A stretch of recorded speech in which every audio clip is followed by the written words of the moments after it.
नमस्कार, मी विशाल परदेशी. या बुलेटिनमध्ये आपलं सगळ्यांचं स्वागत. सुरुवात करूयात महत्त्वाच्या बातमीने. औरंगाबादची बातमी. औरंगाबादच्या वाळूज परिसरातील रांजणगाव शेणपुंजी इथे एका तरुणावर चौकात 4 ते 5 व्यक्तींनी तलवारीने हल्ला केला.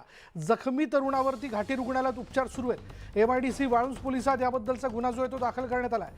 भर दिवसा हा सगळा प्रकार घडल्याचं आपण बघतोय. नेमका कोणत्या वादातनं हा सगळा प्रकार घडला हा पोलिसाचा तपास असू शकेल. पोलीस याबद्दलचा तपास करताय. पण भर चौकामध्ये एका तरुणावरती 4 ते 5 लोकांनी तलवारीने हल्ला केल्याचा हा सगळा प्रकार औरंगाबादच्या वाळूजमध्ये घडलेला आहे. अधिक माहिती आपण जाणून घेऊयात. आमचे प्रतिनिधी अविनाश कानडजे आपल्या बरोबर आहेत. अविनाश, हा प्रकार नेमका काय?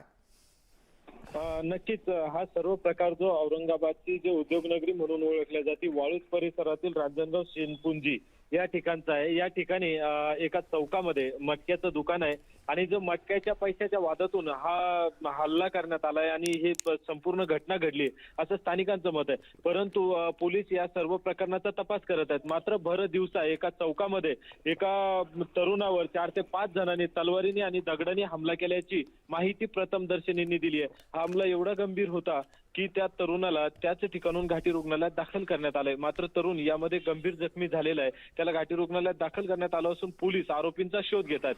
तर ही संपूर्ण घटनेनंतर मारहाणीनंतर आरोपी मात्र फरार झालेले आहेत. धन्यवाद अविनाश या सगळ्या तपशिलाबद्दल. तर या आरोपींचा शोध जो आहे तो सुरू आहे.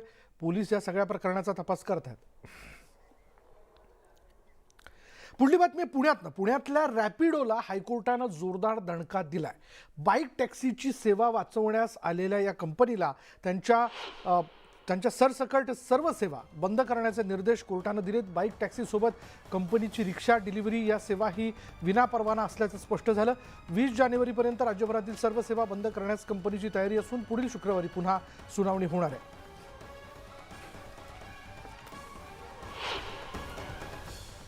देशाचं संविधान डॉक्टर बाबासाहेब आंबेडकरांनी लिहिलेलं आहे. या देशामध्ये गोरगरीब कष्टकऱ्यांना न्याय मिळतोच.